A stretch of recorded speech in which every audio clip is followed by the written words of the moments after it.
Good morning, everybody. I'm Elad. This is Dan. And we are building an exciting new village in Playa Venao, Panama.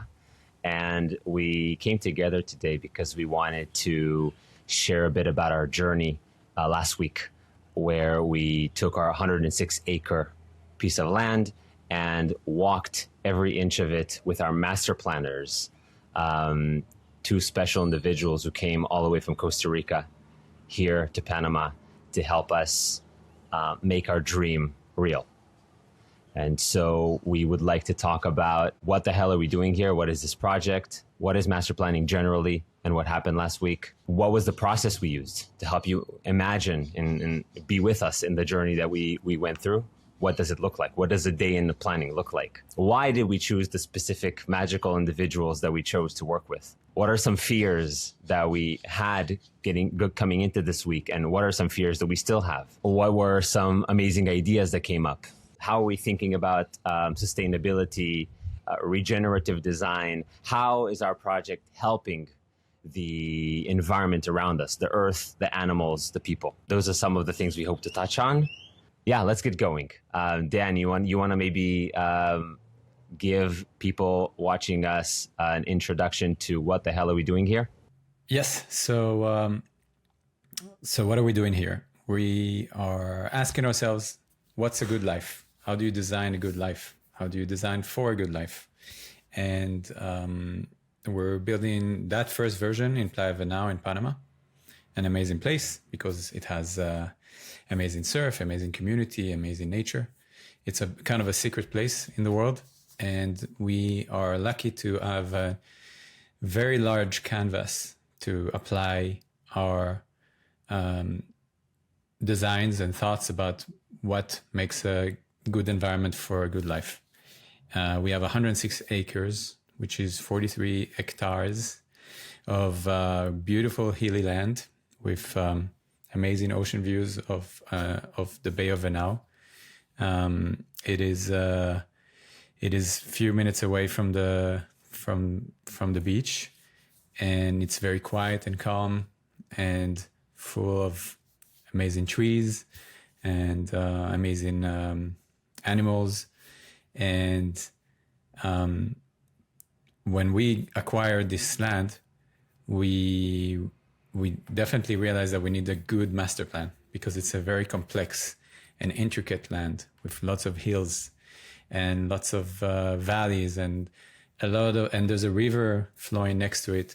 And so it has a lot of complex features. And we understood that we can't bring just a kind of a classic plan to it where you just like cut it into slice and dice the land and say, okay, this is a lot, and that's it, you're done. We realized that we need to do a really an in-depth master plan where we listen to the land and understand what would fit it best to design this amazing life.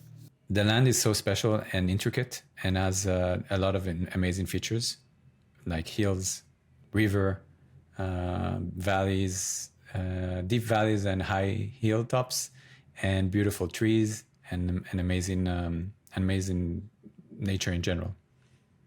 Yes, it is beautiful.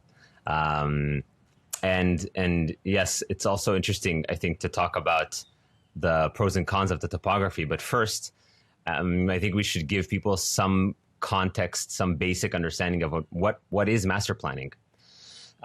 So in a very simple sentence, master planning is creating the map of the project.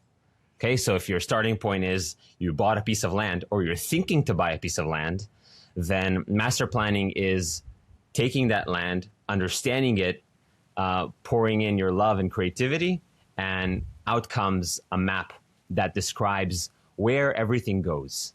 Where do houses go? Where do amenities go? Where do you grow food? Where do people hang out? You can look at it from different perspectives. One way to look at the map is how does rainwater flow in the project? Another way to look at it is where do humans spend their time in different times of day, and so on and so forth. And structure the physical environment significantly impacts how people behave. And so we have this relationship between how the physical space is designed and who it attracts and the culture it creates, right? And so there's that interesting relationship. And so as you're approaching the master plan, you're trying to think, what do I want people to be able to do? What should we prioritize over other things? For example, the classic one, are we going to prioritize the convenience of using cars above the convenience of walking around? Or are we going to prioritize walkability and potentially hurt the convenience of using your car? That's a classic trade-off in projects like ours. So master planning is making those decisions and putting them in place. The road is going to go here. It's going to be between these houses in this and that way.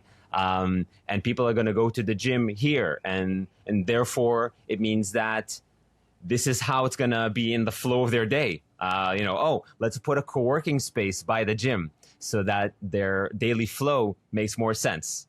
And let's have a shower there, right? So they can weave in gym during their day whenever it's most convenient to them, whenever they have a break from calls or whatever, right? So it's thinking about all these details, so many trade-offs, so many parameters, and boiling them down into a map that encodes all these decisions. Yeah, I feel like the master plan is kind of an opportunity for us to think about the different user experiences and user flows during the day for a resident or a tourist or a visitor, for children, for older people. What does it look like? So you constantly think about the persona of the people that are going to be visiting your environment or your town, and how you think it would be optimal. And then you're thinking about different user flows. It's similar to what we've done in tech, but thinking about the user flow in your product, but here it's in the physical realm. So I found that super interesting to go and just put myself in the mindset of, let's say, a 6-year-old. How do they experience the land? Are they free? Do they feel free? Do they feel constrained?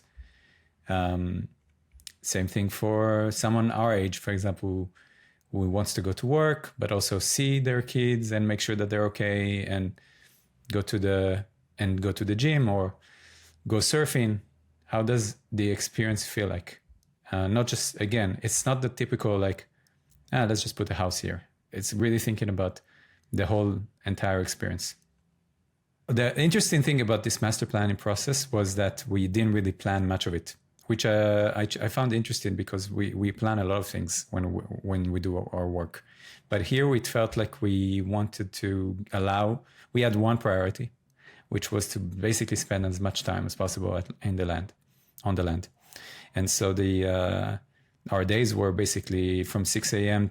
until it got too hot on the land, and then again back to the land in the afternoon for sunset when it gets a bit colder. And in between, we'd get lunch, shower, and then go to the office and review our findings and discuss and digest everything that we experienced during the session in the morning or in the afternoon. And so we would go back to the office and draw the ideas that we have on the actual map and have intense discussions about, is that a good idea? Is it possible physically? Is it a good idea in terms of user experience? What are the consequences in terms of parking and accessibility? Is this walkable? Is this too steep? Not too steep? Is it going to be too hot or not because of the sun? Many inputs that then go into the land. But honestly, as we were doing this, oftentimes it just felt like, oh, this makes sense. Like this decision or that decision kind of like is obvious, and like no one actually debated it because it was just too obvious. It was hard to vary. There are locations on the land that just made total sense, and like no one was arguing to move that piece to another place. So that was a lot of fun because it felt like the land was speaking to us, telling us what is possible and what is not possible. Again, it's just going back to the fact that I think that many planners don't look at the don't talk to the land, and I felt like, in a non-spiritual way, in honestly non-spiritual way, just in a very direct way, I felt like the land was telling us, this is obvious. It's obvious we should put a commercial area here and not there. Yeah, it's the kind of the thing that the topography as a thing that we talk about a lot, right? A thing that for a long time induced a lot of fear in us. Is there going to be enough capacity? Are we going to be able to do everything we want to do, or are the slopes too steep? Are the slopes too steep? And another fear that I think we're still kind of dealing with a bit is it walkable enough in the current topography? Yes or no? I don't think we really know the answer to that yet. I think we're still thinking about that, processing that. Topography is challenging, but as Sergio said on the first day, the problem is the solution, right? So kind of flipping it, and then what you see is a realization we had during this week is that it's near impossible for people to copy our plans. Our plans are tailored to the topography, and the topography is unique. You can probably do something similar, but identical, not really. There's something about where everything is positioned and how everything flows that is extremely entangled with the topography that makes it unique and interesting. Roads go in a certain place because of topography. Where we place certain structures is where the topography allowed us to place things. And there's also big areas on the map that are green, and we left them untouched. We're just going to plant some trees there.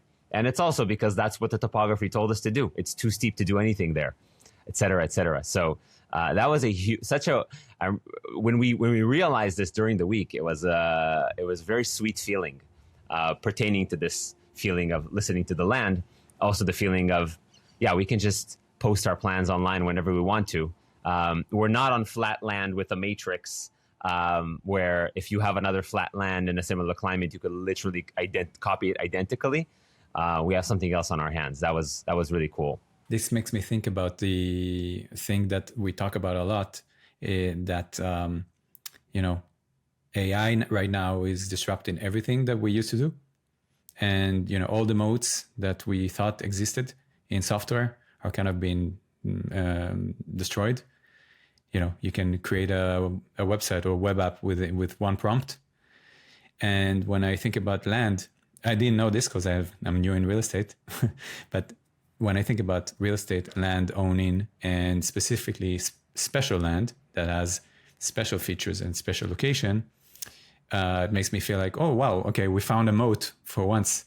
In this world of uncertainty with tech, we actually found some kind of moat. So that I think helped to make us more confident about the product itself. Yeah, for sure. I'm also remembering how, in the process there was something beautiful to me about how, as we were walking the land, there were things that were very obvious, like you said, and then there was also, I really loved the refinement process. So what happened to us during the week is that our energy initially was a bit more to cram as many things as possible. Rightfully so. We were like, let's understand the capacity. And then as we went back to the office, things emerged like, maybe putting the road here makes less sense because it might be a bit too steep. We should go look into it.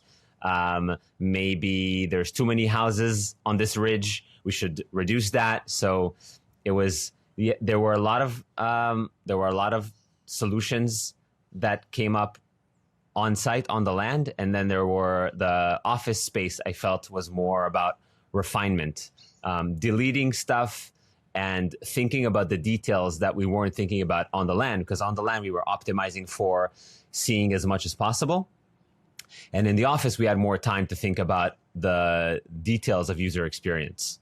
One example was in a certain house cluster, where should roads go so that there's maximum walkable, enjoyable space between the houses. And we actually ended up putting the road in the cluster because it made more sense topography wise. And we realized this road is serving only one house. So the traffic there is going to be so minimal that we might as well just put it in there. And the culture will be that when people drive in, they'll know that they need to drive very slowly and pay attention. And it's going to be, if their kids, their own kids or their neighbors' kids, and they're going to be super careful about it. And so that's just a cute example of a decision where I was initially very aggressively like, roads need to go around and really create 100% safety. But the combination of the desire for safety and listening to the topography and that specific case led to a decision that surprised me. Yeah, it's the combination of the land as well as the user experience, just knowing who's going to be there. You know there's going to be one house, so you are going to change the way you're thinking about this. It's nuanced. Yeah. Yeah. And another thing I really loved during our office hours, and we were trying to do more of that now, we didn't do enough of it, was reviewing the book, A Pattern Language by Christopher Alexander. From the late 70s, 253 patterns, all the way from how to plan states and big regions, all the way down to the minutia of how you adorn your bedroom. So 253 patterns in total. We scanned roughly 50 or 60 of them quickly when we were during the workshop. We scanned about 50 or 60 of them during the workshop. And we're continuing to scan them. And it's a great framework for reflecting on our project. And you don't even have to agree with every pattern as it's formalized in the book, but it's fantastic stimuli. One quick example is this idea that the environment should be a network of learning. So kids should be able to access as many parts of their environment as possible and interact with different people, different experiences, and learn as a diverse set of experiences and skills through their environment. So it comes to back to this idea of sovereign children and not confining them and not controlling how they spend their time and where they spend their time, but creating large, safe spaces where they can explore and be creative and discover. And so that's definitely an element we're trying to bring about in our project. And just reading that pattern and thinking about it together is immensely valuable. And so that was a really precious part for me in the planning, and continues to be as we're reading the book and reflecting on it together this week and weeks to come. Yeah, I want to touch again about some of the fears that we experienced at the beginning of the process, at least, and maybe we still have them. One big one that I had after we visited Costa Rica a month ago was when we saw a few communities or planned communities, and one thing that kept on creeping up for me was the sense that these communities will take a long time to actually become a really fun, dynamic, alive place. You need people. You need people to make a really awesome environment. You can't only have the nature. So you need to populate a location with really awesome people and fun experiences or rewarding experiences. So this fear of ghost town, of building a ghost town, where the structure of a lot of projects is, for good reasons, honestly, is that they sell lots. They take a land, they cut it and slice it. Even if it's an awesome master plan, they usually just sell lots, and they usually do not have a commercial space. So that means that you have these, they're selling the lots, and then it takes years until some people build their house there, and it might be a second home. So it could take a decade until there's actually a critical mass of people that are actually live in the community. So this scared me a lot because I don't want to build a ghost town. I want to build a thriving town. And I think that is kind of like a fear I had at the beginning, or I had it when we were in Costa Rica and then the beginning of the planning. And we did have a huge unlock when we were on the land. When Itai, our master planner, came up with this idea of creating a massive commercial area that is a mixed-use area. So there where people will live and also have commercial interactions, and will be open to the public. So it will be an open space, open plaza, that will fill the land with a lot of energy and a lot of interactions, both with residents and people that are visiting the town or the village. And that kind of unlocked it for me. It was obvious that, okay, we'll have a public area, we'll have a place where it's kind of the commercial central town, with people living there. And then we'll have, further away, a few hundred meters away, we'll have areas that are more private. People can own a villa there and have solitude and quiet, but they'll know that they're 10 minutes away by walking from a bustling town. And so that for me was a huge unlock and really made me super excited about the project even more, because I'm convinced that we can build something that is super attractive. Also for knowing Venao itself, I feel like there's missing elements that we can fill. And this is with amazing ocean view and like a really unique place in the world where you have a commercial space that has amazing ocean views and nestled in nature and in symbiosis with nature. Yeah, I think it's important to share with anyone watching this how, like, why is it that people that we in other projects we've seen are mostly selling lots, and why are we doing this, and like what's in between? So I think the main reason that most of the projects are selling lots is quite obvious. It's just that it's quite simple. It's way easier for the developer to sell lots than to build something and then sell it. The burden in terms of financials and in terms of accountability to clients and risk mitigation and the problems that arise, it's stressful and burdensome and expensive to pull something off like that. So it's way, way easier to be selling lots. And we will be selling lots where we can, where it's appropriate as well. In this specific area of our project, we want to create this bustling energy. We want to create this mixed use urban design. And that means we have to build. That means we have to come up with the design and we have to be the ones executing the build. And so it's a huge challenge that we're taking on. We've never done anything like this. We are working with people who have done similar things, but we've never done anything like this. And even for experienced builders, they'll tell you it's hard. It's really hard. So we're taking up a really hard challenge because we are obsessed about the product. We're obsessed about quality. We're obsessed about making something that when we launch it, when we say to people, okay, you're now finally welcome to come use it, it'll be amazing. That's what we're aiming for. And we're, choosing to put ourselves through a very difficult journey to get there. The center of town, or what we're currently dubbing the portal, is kind of an elliptical shape if you look at it from above. When you're there and you're looking south towards the ocean, it's kind of like two legs that are sloping down. And in the middle is actually a valley.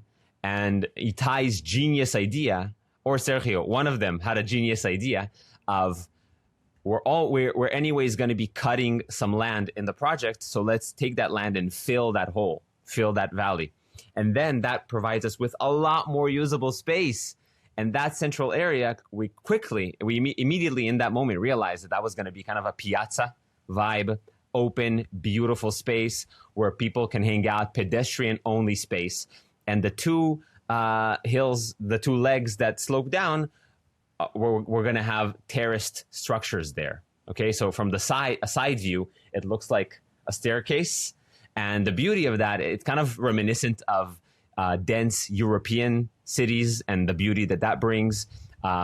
A feel of perhaps more organic building. Maybe it won't be perfect steps, but something in the middle will be taller than the thing before it, to create kind of a sense of chaos a bit, but in a positive way.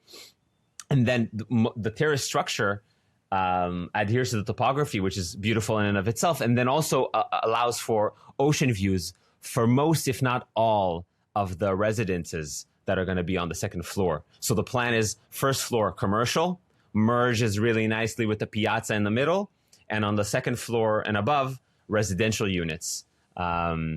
Similar to the mixed use design we see in all the big successful cities in the world, pretty much. It's a common pattern. It's just not very common that people bring it to the jungle.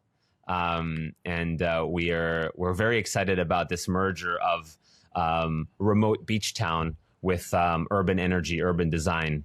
I think what's very special is that we are able to create this bustling energy in a very small percentage of our land.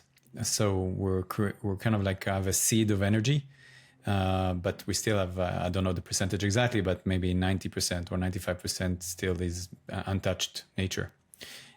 So it's, I think that's the brilliancy of it, is that it has all the features of being town-like and energetic, but at the same time is very protective of the nature around it. So it kind of brings energy to the nature while maintaining nature and actually fostering more energy into the nature. It kind of subsidizes the fact that we can reforest the land, which today is very deforested because of the historic cattle raising ground. And so now we're able to subsidize basically reforesting the area. And so we basically get nature to have tens of thousands more trees and a thriving city energies. So that's a really cool part. So the biggest fear that we've always had, and probably was enhanced on the first day of the workshop, was the question: will we have enough capacity for the project to be viable economically? So will we have enough units, enough things to sell in order to make it viable? Because of the hilly terrain. The hilly terrain makes it harder to build on. So we were worried that we wouldn't have enough places where we could actually build whatever structures, villas, apartments, terraces, etc. So over the first few days, Itai and Sergio, they came and said, the first day they said, oh, it's very hilly. It's very difficult to build here. It's difficult terrain. And then over time, as we walked through the land, kind of realized, oh, wait, this hilltop is really awesome and it's easy to build on. Or here is an area we can have a commercial area with like 25 units. So we had this fear, and over time we realized that we are making this area, we can actually solve it. It is solvable. The main way we're solving this problem is by having more dense areas. So we're basically doubling down on apartments and terraces, which are kind of like townhouses built on the slope. So when we say terraces, what we mean is there's a slope of a hill and we kind of cut into it like steps and put a house on each step. So that idea, or an idea of an apartment complex on top of a hill, our urban ridge on the eastern side as one example, or again the portal and the high density there. So we're using higher density areas. That's a main vector of solving our problem. As we were, I feel like this is something I was feeling. Tell me how that lands with you. I think that during the week, as we were listening to the land and making plans and getting excited about the plans, and the plans were making sense to us and we were getting excited about it, so we were feeling more bullish, more excited about the product. And so a secondary effect is that we now believe that there's going to be more demand, and potentially that the project can command a premium relative to other projects in the area. And so that's another way that the economics can make sense. Not necessarily that the entire project is costly, but just the fact that there's a few areas that we can name that we know that we feel like are really world-class spots, and that the project elevates those spots because of how green it is, because of how much space we're leaving for nature and for fruit trees, etc. So that also really helped me. Did you feel the same way? Did you have different feelings? The narrative I have in mind now, which I find really cool, is that we started a year ago thinking, we should get into real estate in Playa Venao, and we're thinking like, how can we flip land from 1,000 meters to flip like a small piece of land. And then we went through a lot of iterations, and then we realized we can get this piece of land, which is big. And we said, okay, so how do we, I felt like it was almost like, how do we quickly cut this into pieces and sell it to people? And it'll be financially rewarding. And then the next, as we go through it, the next step was, we have this amazing prime piece of land. We have our passion generally for a healthy life, a good life. What are the features of a good life? What are the values that we want to embed into this project? And then, so the next iteration was, okay, how do we make this an amazing village to live in? So not just like, let's just do some real estate play and sell some pieces of land. And so now I feel like we went from, a quick buck to like average return to premium, because it's actually a project that we are personally super excited about. So we're becoming more and more, we're falling more and more in love with the project itself, the land itself, and then now with the people that we're working with, and then now the actual concepts that we're coming up with. And so now, to me, it's obvious that this should get a premium price, because it's going to become a world-class project or world-class product. So we went from like an really average product or non-product, like a flip game, to actually building a product that we think like, Panama could be very proud of, as a country. Maybe actually it could be a global meme, a thing that people will be excited about and hear about different features and different experiences that they can get in this land. So that made me much more bullish, because I think our market just increased tenfold. There's maybe 1 million people that could be interested in this, or at least visiting this place. If we do a good job and build what we thought that would be amazing, I think lots of people would want to visit it. There'll be like a place in Panama to come and visit. Yeah, I agree. Which I guess maybe is a good segue to another concern that we both have harbored for months, which is the most basic fear of anyone building a product. No one will want it. There will be a lack of demand. Venao is remote. It's hard to get to still. Why would anyone come here? And I know, Dan, you went through a journey of listening to this anxiety, listening to this concern alone and together with me and with others, and kind of going through a process here. Do you want to share a bit about your journey and where you are now, and why do you think would anyone come here now? What if anything changed for you? The more we got into this project, the more fear I had that we're building something that people will not want. and that there won't be product market fit. And this could still be the case, by the way. But my emotions, my feelings screamed at me, what the fuck are you doing? You're in like building in something in some random place and very far, very hard to get to. And no one knows about it. So like, why are you wasting your time and money building this to build something else somewhere else?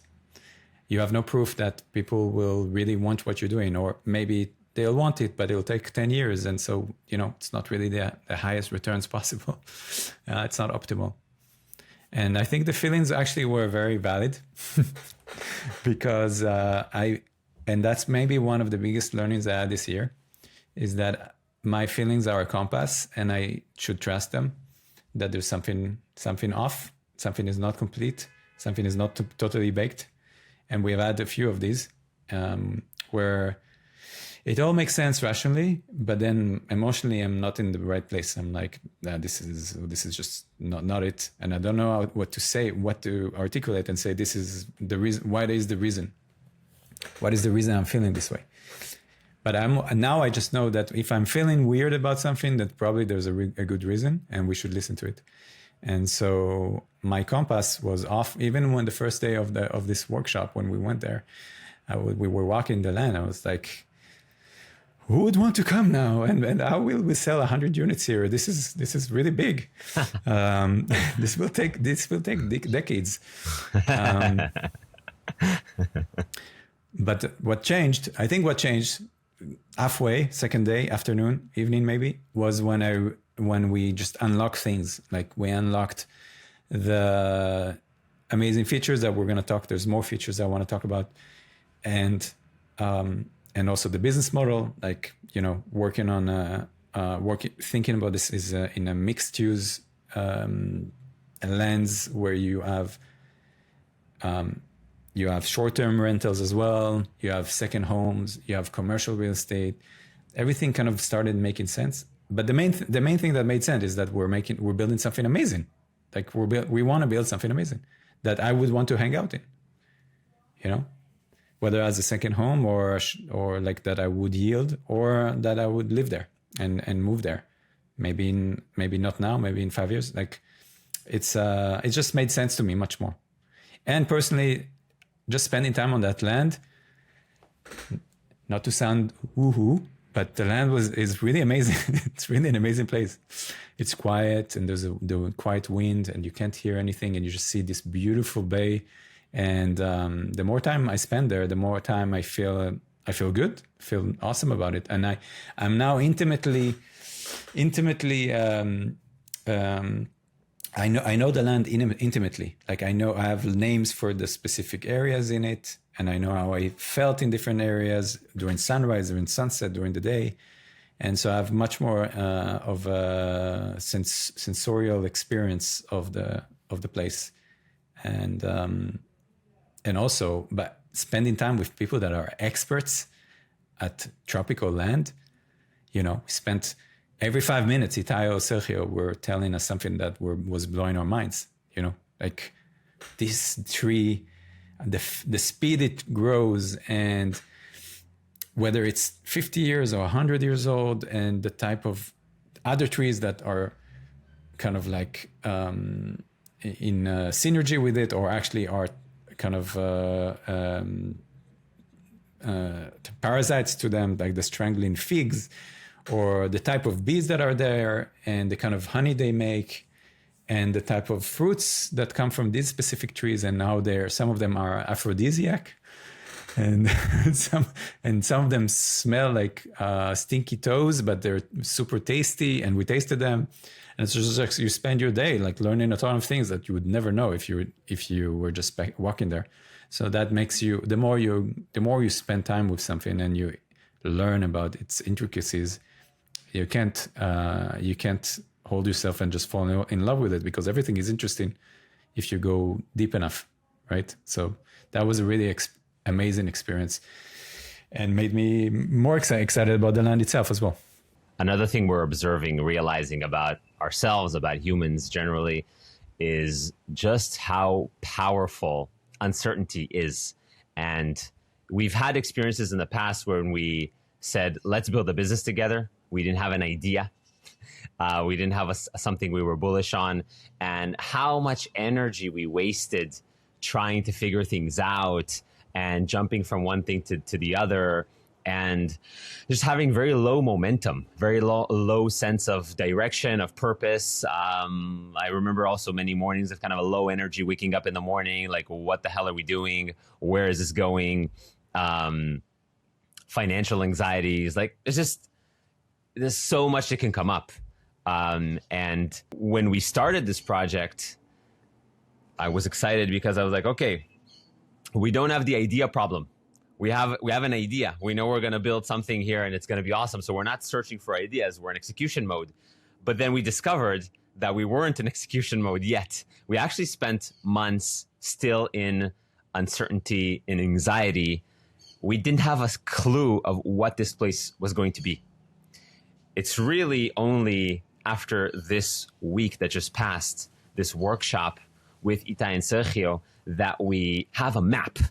We have a thing that we can look at. We can imagine the day in the life. We have this vision. And so uncertainty dropped by an order of magnitude. And that's contributing to a lot of excitement, and it's really reducing our anxiety. So, for anyone out there who's also on an entrepreneurial journey, one way or another, I think, we're learning just how potent and how normal, how prevalent it is that uncertainty, ambiguity breeds anxiety. And it's just such a big energy drain, and how powerful it is to actually have a plan. We kind of wish we had the plan sooner, but we're not spending too much energy on it because we're just feeling grateful that we have it now. And as Dan said earlier, it feels just right for the land. It feels hard to vary. And so I think we're currently at a romantic state. We're in the honeymoon phase of, we're not doubting the plan at its high level conceptual decision-making level. There's probably going to be a lot of details we're going to have to think about carefully, but high level, we think we were onto something. So yeah, I just wanted to touch on the power of uncertainty. I think we're going through a big journey with that. And now that we have a map, we're now facing new uncertainties, right? So it's always peeling the onion. It's always confronting the next level of anxiety and uncertainty, which what's coming up for us now, I think, is more around financing the project. What is your advice to someone who's on an entrepreneurial journey and they're in high uncertainty, especially basically pre-product, like we were before? Like, what do you think? Should they be like really striving hard to find to make a map, or the proverbial map, or is it should they ship things fast? Like, what is the way to deal with this in a very practical manner? It's really tough to speak about it very generally. I think that something that still feels so powerful, so potent, is the only real piece of advice that I actually remember from Y Combinator, just watching videos. It wasn't there physically. It's the idea of being in your own target audience. Solve your own problem, scratch your own itch. I think we're doing that. The origins of let's build something in Venao has to do with the fact that I have been here for a while, and I'm identifying as someone who's in the audience of living here. And I think many people like me, like us, should be in this audience because it's awesome. It's kind of a secret that people need to discover. And so being in the audience helps a ton. So if you're putting yourself in that seat, I'm not solving a problem for someone else. I'm solving a problem for myself.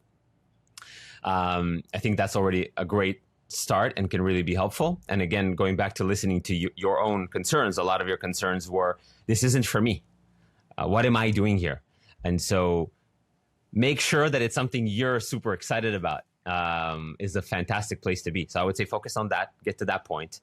And then whatever you're doing, whether it's real estate or something else, you want to find your proverbial map. You want to find out what's the mother artifact that if you make can then spawn the rest of your project and help you succeed.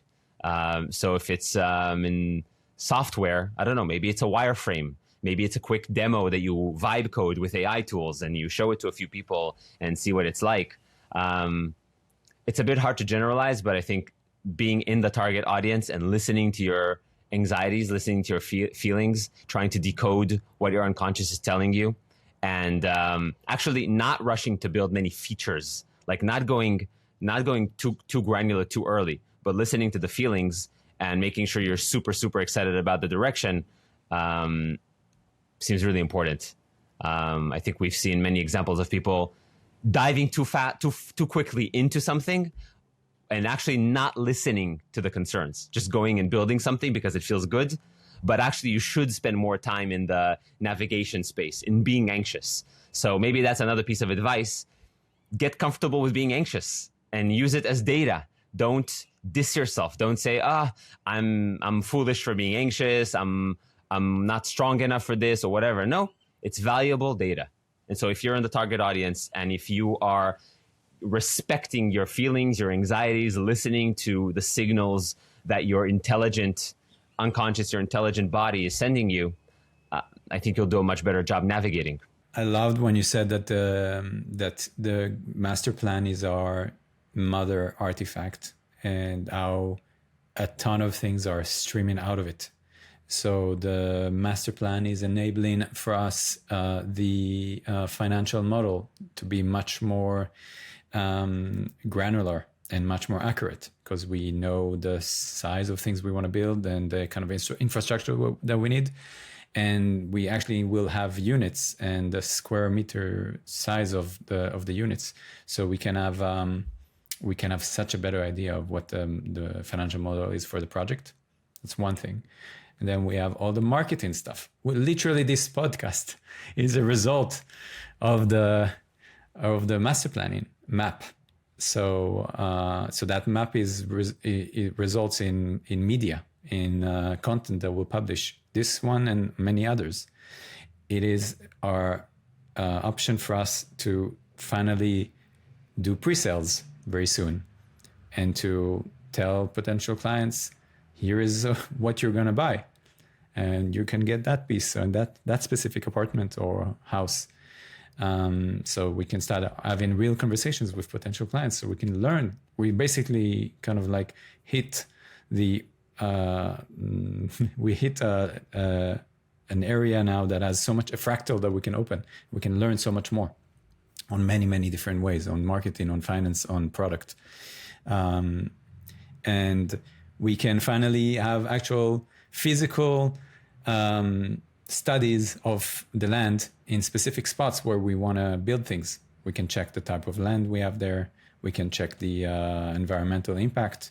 So we finally can actually do things on the land. So my advice for other entrepreneurs that are on a journey is to identify the highest leverage thing you can build, produce, the artifact that can be produced by you, and then that you think can then have this watershed moment of amazing other downstream artifacts, whether it's in marketing, product, finance, or whatever you're doing.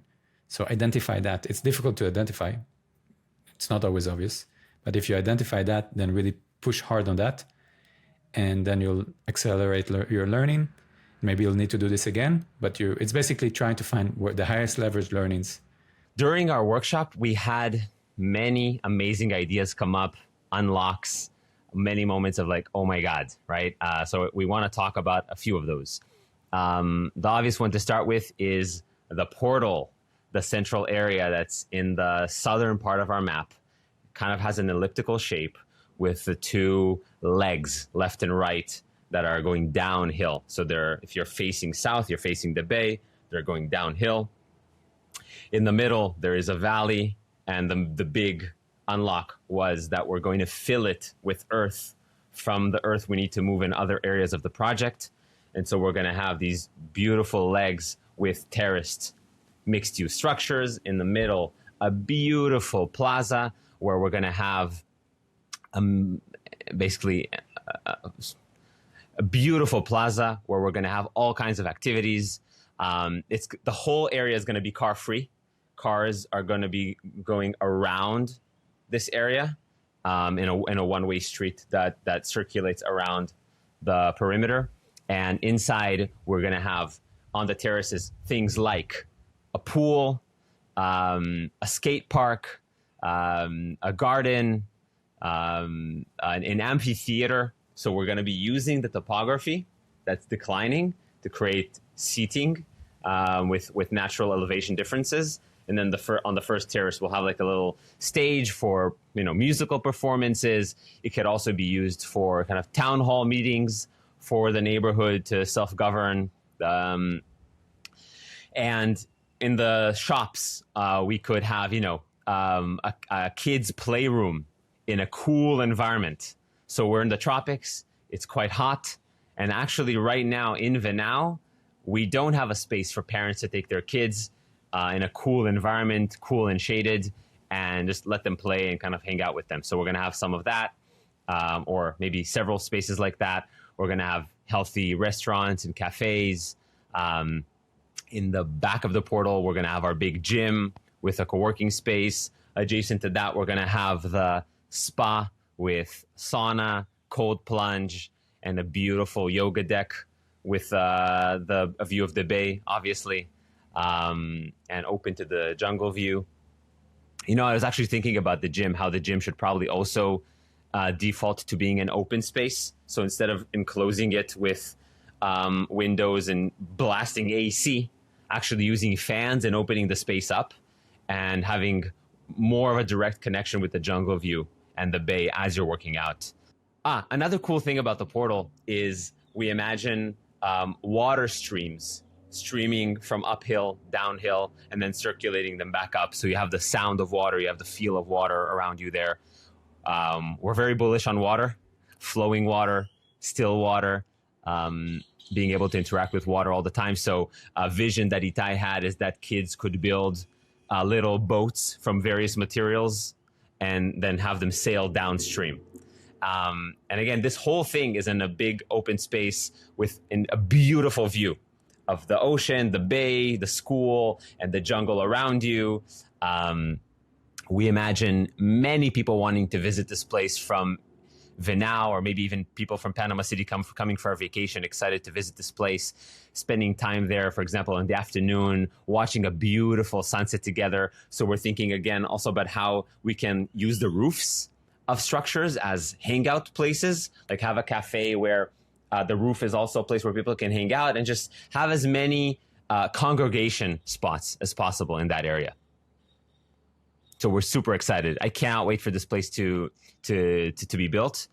Also, in terms of how Venao is structured, still a lot of energy exists in the downtown area close to the beach. Our vision is that the beach becomes more oriented towards short-term visitors and commercial spaces, and where we are is going to be the new town center for residents. And so we imagine we'll attract a lot of the locals' energy to that spot over there. It'll feel more cozy, more community-oriented. So we believe that we might be creating the number one spot for the Venao community to congregate in a few years when we have it built. Just want to say that the very small thing, but I found really awesome, is that because the river is up in the hills, like at the beginning of the river, it begins before our land, but it's up high elevation, that the water flow that you talked about in the center of the portal would be not using any pumps, maybe, because you could direct the water from some of the water from the river and use gravity to bring it down to the portal. I found that amazing. Yeah, thank you for reminding me. Yeah, so we have we're not 100% sure, but from our tour a week ago, which was beginning of March, which is deep into the dry season, we still have flowing water upstream at a rate of between 1 to 4 liters per second. And so, yeah, we can use gravity to bring water from that higher elevation point to the portal, and then from the portal back to the river. So yeah, we can totally have nonstop circulating water in there, which keeps it clean and beautiful without having to pump anything. Yeah, it'll be fresh with zero pumps, like you said. And even if we have to use pumps, we have so much solar power here, so much sun available that we can easily solar power a pump if needed. As we spent the second day walking up the river, about a kilometers long river, up the river. It was kind of challenging physically, but it was a lot of fun. And we discovered amazing areas. Again, the river is the border on our land. Yeah, the river is from on the southern border going up to the western border. Yeah. So we went up and we discovered two amazing waterfalls and different scenes, and there's there's a lot of water there, more than we thought relatively to the dry season. And like you said, there's 4 liters a second that is flowing there in a very crude. We measured that in a very crude manner, but we saw the water flowing. And so as we were walking there, we're thinking to make the river thrive even more, and riversides as well thrive. We need to slow down the water. The water is flowing too fast during the water wet season, and that kind of sometimes destroys the habitats on the sides of the river. And so having more water slowing it down would make the riversides thrive more. And then we thought, well, this is an amazing opportunity to actually create a really beautiful feature where we would create a pool, a natural pool, by damming the river to some extent. Obviously, the water would still flow, and slowing down the water and create a few dozens of meters long pool that people can come and swim in. It's similar to the Barton Springs pool in Austin, which is extremely popular, where you have a river that becomes a place that people congregate and enjoy the water. So we take this river that's very very dry right now, and we turn this into an exciting, eco-friendly pool that is net positive on the land, awesome for the people, and creates a place to refresh and to enjoy it with the kids. Children can come there after school. School is about 100 meters away. They can hang out in the river park, which would be there's like a beautiful meadow just next to the river where we're thinking of building this. People can hang out, eat some ice cream, drink coffee, and jump into the pool. So this river pool park, I think, for me, is one of the most amazing features. I don't know if this exists in Panama. I don't know if this exists in Central America. I think it's very special. Yeah, I think important to emphasize that, at least based on the wisdom of our planners, such an action on the river can actually be net positive to the river. It can help fortify the banks if we plant more trees nearby and slow down the water so there's less bank erosion. And it can help actually the biodiversity thrive because there's more drinking water for different animals that might visit, whether it's birds or bugs or whatever. So, yeah, they're very excited about it. Like when we say dam, it does not mean that we are ruining anything for anyone downstream. We're actually helping a lot. Actually, between the water detention that we're going to do within our land in the hills and detention ponds by planting trees and having detention ponds and the river work, we will actually be a great flood mitigator to everyone downstream from us.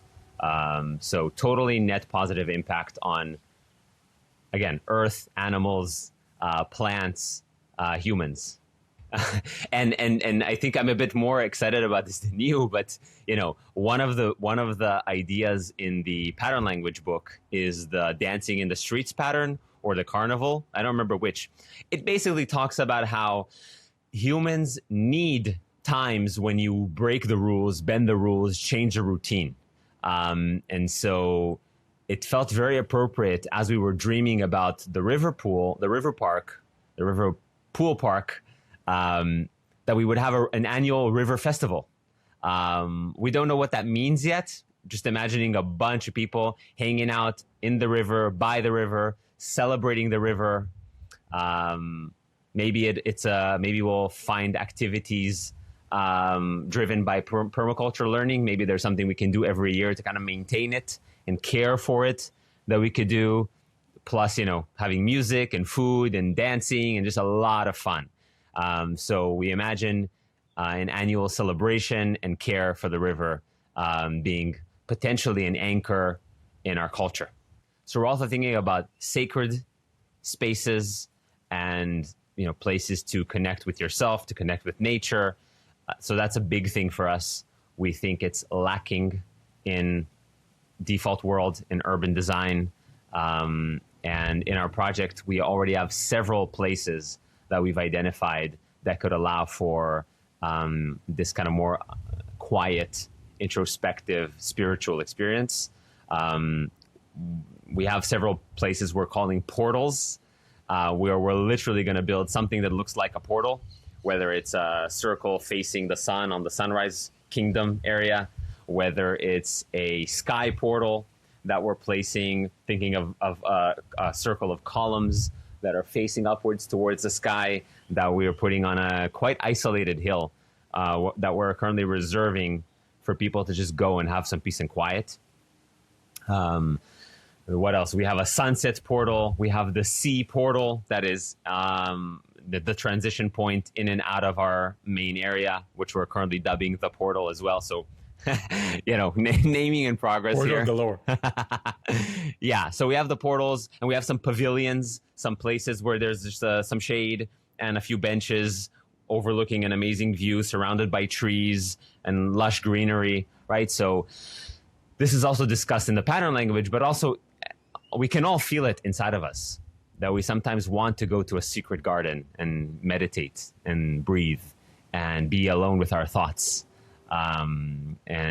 Or just connect to nature, connect to the moment. And so we're planning many such spots on the land to connect with nature and with yourself and with your loved ones. There's a few design ideas that I think are amazing. Two of them. One of them is biophilic design, and the other one is using our clay from our land to create something called rammed earth to build with. So it's basically about how we build our things or build our structures. Biophilic design means that the structures that we want to build, we want them to be mimicking the features of our land. So they should look like maybe a hill. A building could look like a hill with maybe a green roof with you actually plant things on the roof, or so it's green from when you look at it from above, because many will look at it from above because it's hilly, right? So whatever we build, others will see higher up. So we want to build our structures to be mimicking the land, be green, brown, so that they are not interfering with the view and look beautiful. And we also want to use materials that are mixed. Like, for example, we mixed. What do we mix with it? Clay and cement. Yeah. So we want to use something called rammed earth, which is mixing clay from our land that we will be moving. We're moving land anyway. So if we're moving some land, let's use that land as materials for building the houses that we're going to build on the land that we moved. And so we want to take that clay and mix it with cement. And first of all, it looks amazing and beautiful. And also it's amazing story. And I mean, it just feels amazing to live in a house that is built from the land that you moved and you built on top. So both of these things are, to me, really cool ideas. And the rammed earth walls, by the way, are very thick and provide great insulation, better insulation than most materials that are being used to build in this area. So your house will stay cooler for longer. Another aspect of our project that we're extremely excited about is growing our own food. We're not purporting to growing food that meets 100% of the needs of residents. No. But we're going to grow as much as we can, and we're going to potentially focus on the best foods that we would like to eat that maybe have the most nutrients or are delicious. We want it to be fun and healthy. And sometimes, by the way, things might be surprising to you. Like something that looks like a random weed is something that during our week, Itai and Sergio made a delicious drink out of. So just taking that weed, taking the stem, soaking it in some water and making a delicious juice out of that, right? So we want our landscape to be as edible as possible. We want to provide people with the experience of walking around and just picking a fruit off of a tree. We want residents to receive a basket every week or two with goods that the land has to offer. We want restaurants that are operating within the project to be able to take or buy. We're not sure about the model yet, but we want restaurants to be able to use resources from our land to create unique dishes, whether it's the stinky foot guapinol fruit that is considered a very strong superfood and aphrodisiac. So putting that in your morning health shake and see where that takes you. Lots of babies. Yes, humanity needs more kids. So yeah, I think we're going to have an amazing relationship with the land. We're going to grow delicious and healthy foods, and they're going to appear in people's homes and in the businesses on the land. And so that prospect just seems very, very exciting to us. And we're feeling super confident about it because we're working with experts. Itai and Sergio know their shit. They know what they're talking about. They've worked in similar climates in Costa Rica. And we also have learnings from another nonprofit in the area, Pro Eco Azuero, that's going to be helping us reforest in an intelligent way and help with the preservation of the endemic spider monkey. And so we are surrounded by experts that are going to help us make this real. And we have our experts have promised us that this dream will be a reality. So it's just about executing well. One of the ideas that Itai and Sergio suggested is to create detention ponds. These are ponds that are basically gonna gather lots of water when it's rainy, like hundreds of cubic meters of water. And instead of letting the water flash out to the sea, which happens today, actually create in areas ponds, artificial ponds, that will where the water will slowly seep into the aquifer or the underground rivers and fill the land with water. And we're talking about the numbers. I don't remember the mass, but you do a few of these and you're filling the water with thousands or tens of thousands of cubic meters of water every year. And that means we're basically adding to the public, creating a public good for our village and for others in the area, where you have just more water. You're filling the aquifer, so you have more water to drink and to use for anything you want. So that's and it's beautiful to have ponds in your land. So that's one idea that I loved. Yes, it is beautiful. And it energizes me to say a more general point that we experienced during this week and it became visceral for me. It's human interventions should not be painted as blanket negative. Certain human interventions are immensely helpful to the environment. So in this case, there was a prior negative human intervention that said, let's chop down a bunch of trees and put a bunch of cows here and feed them with grass. And that contributed to faster watershed that led to less water being captured underground and faster flowing water in the river, which creates faster riverbank erosion and increases the risks of floods. And when you do things like detention ponds, when you do things like planting a lot of trees, when you do things like installing weirs, which are kind of these arches that are in the water flow and slow the water down, when you build those with natural materials like rocks and dead trees, and et cetera, or whether it's reforesting, again, to support biodiversity, we have a set of human interventions in this project that are going to make our environment much better than how it is today. And so it's a great source of excitement and pride and hope for us. Well, I want to say thanks to Sergio for pushing us in this direction. It's easy for us to remain mostly focused on our own project and on our own worries, because we have a lot of things to worry about. And it's beautiful how they came from outside and observed Venao, observed our environment and what's going on here. And they were beautifully vulnerable and honest in saying, hey guys, listen, we're kind of worried that this place, Venao, might suffer from similar problems that we've seen in Costa Rica due to overdevelopment, development that happened too fast, development that wasn't thoughtful enough. And it landed really well with us. We were like, you're right. Yes, we're kind of feeling like we don't have a lot of energy to deal with it right now, or are not sure how to deal with it, but it very much resonates. And then Sergio said, well, we have an idea.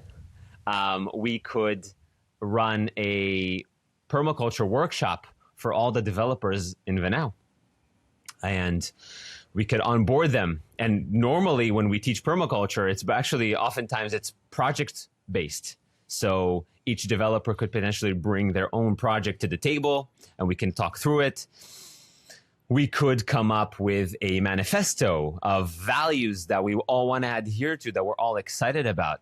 It doesn't have to be perfect. It doesn't have to be 100%. But if any principle that we can agree on that is aligned with permaculture values and thinking is an improvement to Venao. It helps, it improves the lives of the people and the animals and the earth around us. Even a little bit is great, right? So we can do the workshop. We can have a manifesto. In the best case, we can even just say, hey, let's run the exercise of doing a big Venao master plan together. Here's all of our projects. Here's how each project views itself. Here's how we potentially interconnect. Like, for example, it would be a dream for us if we had hiking and biking trails that connect throughout all the projects. And then you have miles upon miles of trails to get lost in and to bike and explore in this beautiful nature.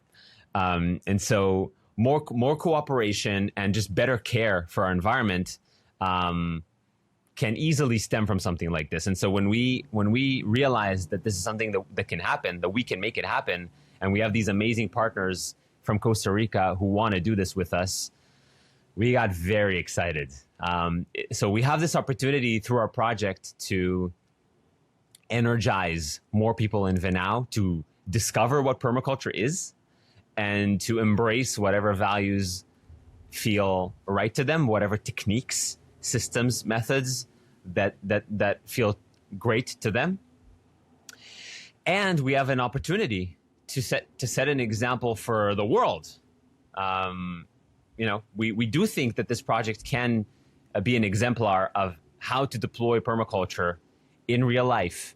I think often permaculture has a stigma of being by hippies for hippies. It's in this bucket of not for us normal people. It's for people who are a bit crazier and willing to live a less convenient life, or maybe people that aren't grounded in reality enough, or kind of dreaming.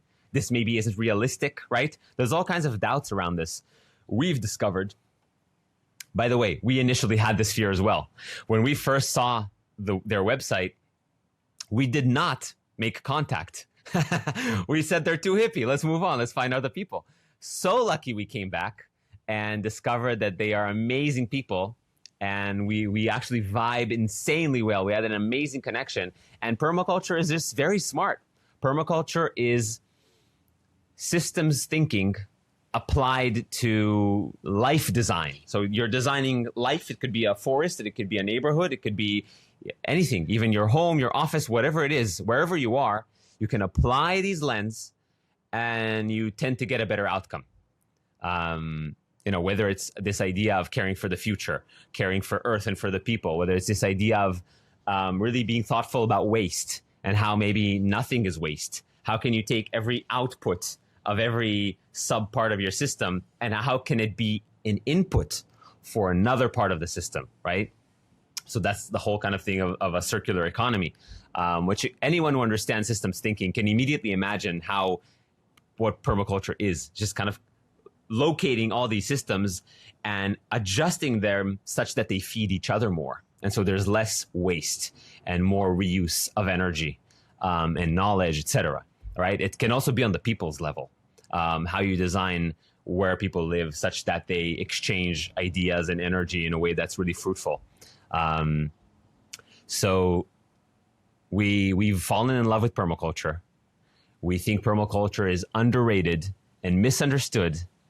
And not only are we aiming to build the best life in our neighborhood, we also want it to serve as a exemplar, as a beacon of, here's a great example for how to implement this beautiful thing called permaculture in real life. And here are some amazing people that can advise you on how to do it. So it's not for hippies. It's not for hippies. It's for all of us. Not only for hippies. Yes, hippies can enjoy it too. Yes, it's for everyone. It's really for everyone. It's really fundamental. It's kind of thinking from first principles. It's beautiful. To anyone who's stuck around up to this point, whoever you may be, thank you. And thank you for listening. Please, if anyone out there has any feedback, any ideas, just wants to let us know that it's exciting, or you want to let us know that we're probably making a mistake, whatever feedback you might have, we would love to listen. Please reach out to us on our Instagram, on YouTube, on X, via email. We are eager to make contact with the world, with people out there, with you, and learn from your points of view. How can we make this project even better? Till next time. Until next time.